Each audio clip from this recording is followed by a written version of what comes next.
Hey freelance writers, I know what you're thinking. How much should I charge my clients? Or in fact, how should I charge for my services? What the hell am I doing?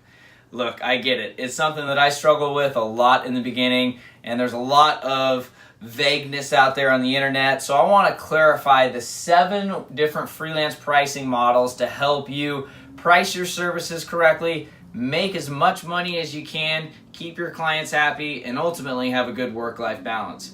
Hey everybody, my name is Michael Leonard, and I'm the creator of Inspire Your Success and a full-time writer. Now, like I mentioned at the beginning, I struggled a lot with this. This was one of those things where I'd go online and read a lot of different things, but everyone's in a different place. So there's definitely a lot of different models out there. So I'm going to take you through the 7 most common ones and then which type is going to be best depending on where you are in your freelance writing career. Now, if you're really just getting started as a freelance writer and not really sure what I'm talking about, make sure you go down below and check out the video on how to become a freelance writer so that way you can really go through the 7-step process to making your first 5K in a month. So the first structure that you can do is an hourly rate.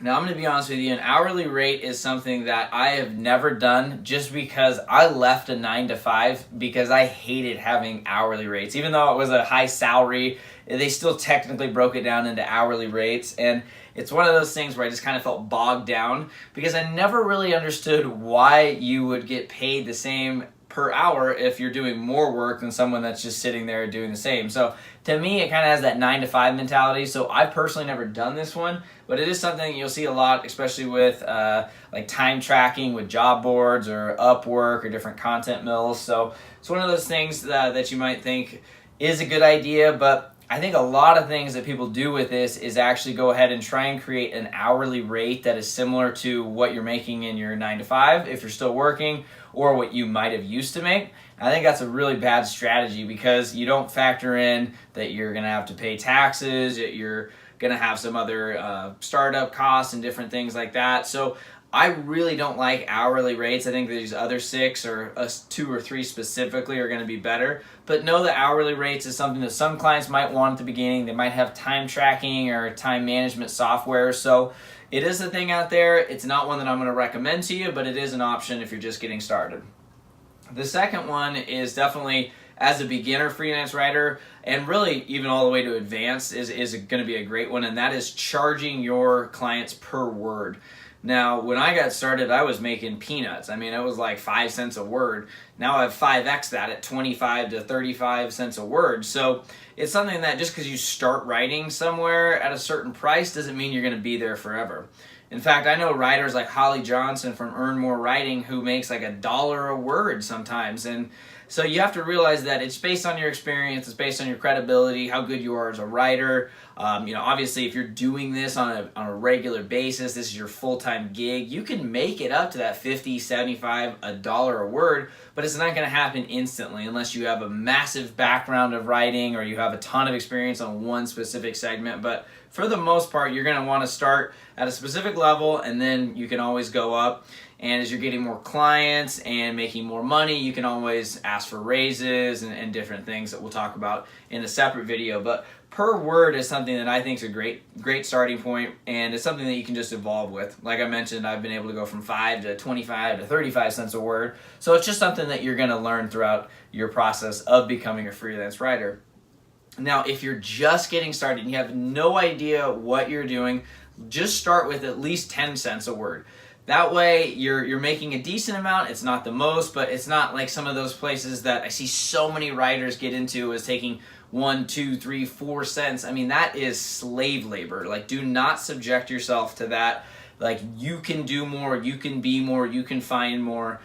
You can absolutely do better, so I just don't want you to go too low. Not to say that if you don't have any experience, you don't have a portfolio, you don't have any social media, you have no experience online at all, then you might have to start lower than 10 cents. But just start there, see what the client says, because it depends on what the client has done with other writers in the past. If you've built rapport with someone, if you've reached out, if you've done your research, if you've done all these things, then you'll probably find that 10 cents are like, oh yeah, no problem. In fact, sometimes you wish you'd ask them for more. But if you're just getting started, again, you want to have some leverage, you want to be in a little bit more. But again, you can always price up, and then as you become more experienced and build your portfolio over time, you can just go into that first negotiation with a client and say, hey, I'm at 25 cents a word.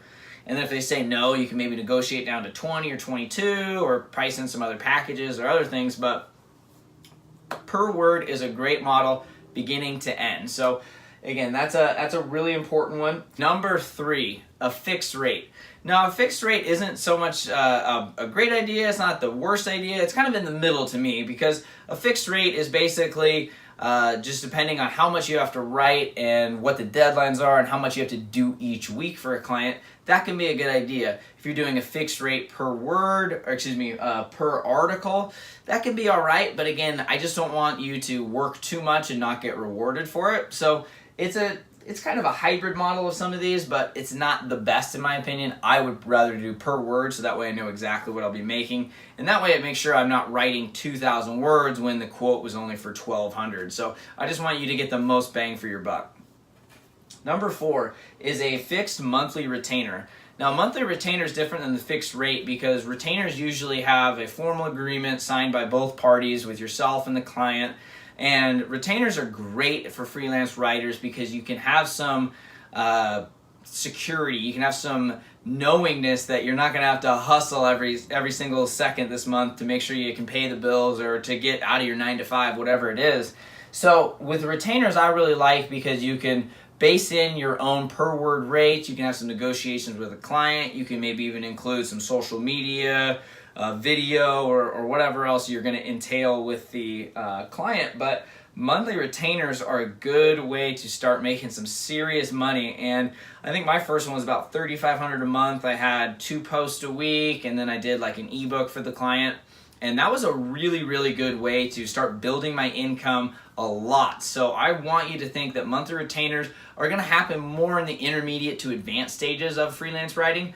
But man, once you get those, knowing that, hey, I got $3,500 coming in from this one client, or $5,000, or whatever you negotiate, that's nice. That has that peace of mind. And usually there's a 15 or 30-day out clause. So if something does happen with yourself or the client, that you do have to give each other notice. So something to consider there.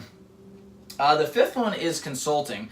Now, I really like consulting because it basically brings in other skills than just writing. So that can entail maybe some research where you're reaching out to some of their clients. That can include filming videos, maybe creating ebooks, all these different things that you can work with the client. So consulting is, think about that as more than just writing, and it's just finding ways to use your skills to get more for the client.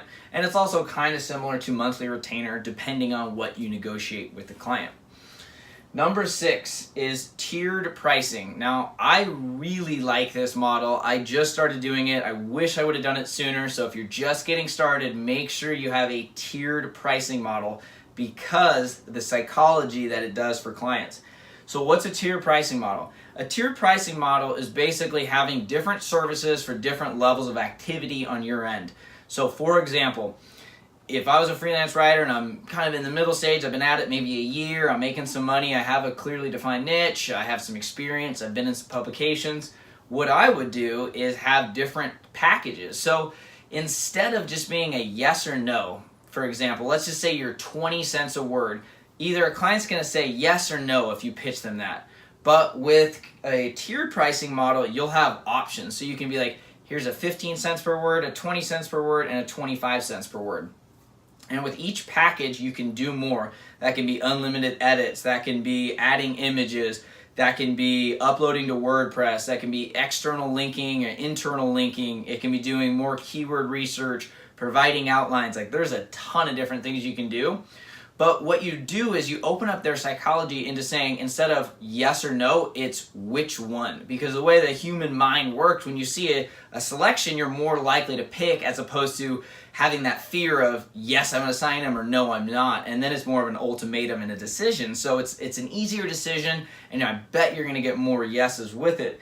So for me, tier pricing is basically the per word kind of mixed with consulting. And again, that's something that you can even post on your freelance writing website. Even if you don't put the exact prices, you can just say, here's my intro, my basic, and my supreme packages. And that way it just gives you a little more credibility too, because as a client, now that I've hired freelance writers and VAs and other things, if I go to someone's page and I just see they're worth 20 cents a word, if I haven't spoke to them, or I don't really know them, or I haven't seen them out and about, I'm probably not as likely to reach out as opposed to, hey, this person has 3 different packages, they really know what they're doing, they have different things that they can do, they can make it easier for me. It just kind of adds a little more professionalism and a little more credibility. So as you can tell, I'm a big fan of the tiered pricing model. And the last model is just a daily rate. Now, a daily rate is not that common in America. From what I've read, it's a lot more prevalent in Europe and other countries, so it's not one that I'm very familiar with. It's one that I personally don't see much value in, because if I can get my work done in 3 hours and I'm getting paid the same for 8 hours, like, I don't want to have to be under someone else's time restraints if I can do the work quicker. So again, that's another model, depending on where you live, that might be more relevant than others. But those are definitely the 7 most common types of freelance models if you are getting started, you're getting clients and not sure where to go. I think that the per word, the monthly retainer, and the tiered pricing, or even a combination of those 3, is going to create the most leverage for yourself, and it's going to create the most professionalism. It's going to get more yeses, which means more money. And as you get better, you can really raise your rates and do more. And I'm very confident that if you take one of those 3, or even a combination, that you can really start making some money writing. Now, again, if you want more of this content, I write a ton of this stuff myself and a team on Inspire Your Success, which is my blog. And if you want to get more of this content straight to your inbox, make sure to subscribe and like all this stuff so I know this is content that you find useful and valuable. And also, if you want more info on how to be a freelance writer and how to take it to the next level, how to make 1, 3, 5, or 10K a month, make sure to check the links down below. I have a free ebook that you can get started with, plus some additional resources to learn about some of my coaching and courses, so that way I can help you go from sitting behind a laptop thinking about it to actually going out there, making money online, ditching a job you hate, having location independence, and really just having fun getting paid to write words online. So if you like this, again, let me know, subscribe, comment, any way I can help you, please let me know. I'm here to inspire your success. Thanks so much for watching, and have an awesome day.